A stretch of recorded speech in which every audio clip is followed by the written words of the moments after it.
What we're going to do first is we're going to start with looking at what is marketing.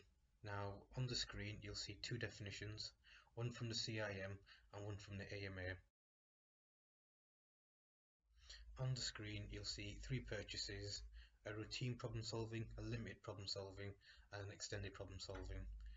Now again, the meal deal, Tesco meal deal, is a routine problem solving. The Nike trainer is a limited problem solving, and the iPhone is an extended. Now the consumer involvement theory helps to show that depending on the product and the price, the frequency, the complexity of it will determine how involved I am in that purchase and how much effort I put into it.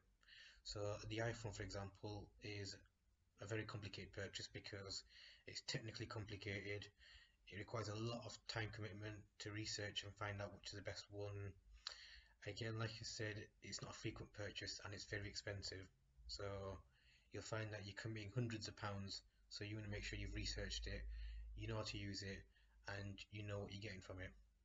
Again, Nike shoe, similar, however it's much cheaper and doesn't require as much research, and so actually the purchase itself is more limited because I wouldn't dedicate as much involvement or much effort into it, but nonetheless I still put a bit of time into it and a bit of research and look around a bit just so that I know I'm getting the best design, best quality, best feel.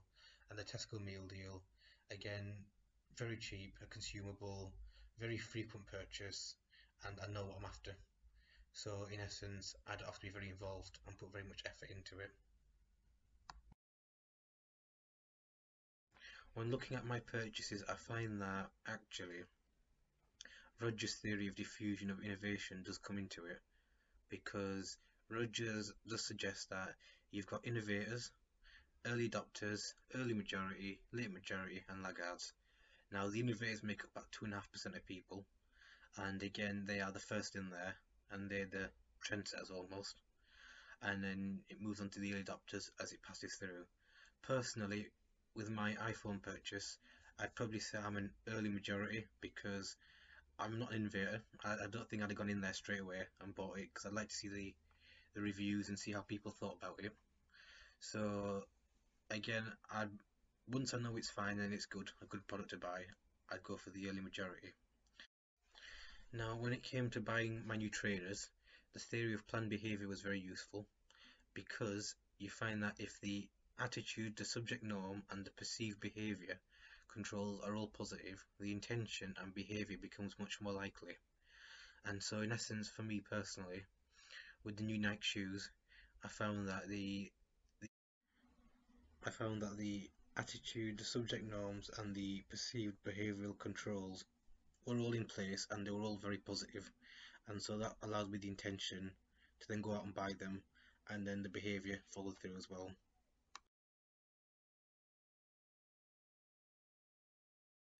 The consumer decision making process is a 6-stage process, and it will be on the screen as well, and in essence it's how or what sort of process I'd follow to buy a product, starting with recognising that there's a problem. So with my iPhone, my old phone broke, so I thought I need a new one.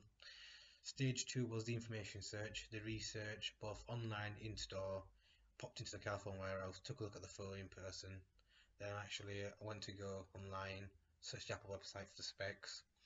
Then once I put all that information together, I can evaluate what's the best model, what do I need. Then stage 4, I can then decide what I'm going to go for, what I've decided on. Stage 5 was actually the post-purchase decision, and so in essence what that basically means is, how did I feel after I bought it? Did I like it? And again, personally I liked the phone I went for, but if I didn't, maybe I'd go back to the company and speak to them about looking at an alternative. And then stage 6 is the feedback, so a review, or like I said, again, influences are considerable on consumer behaviour, and again I can speak from it.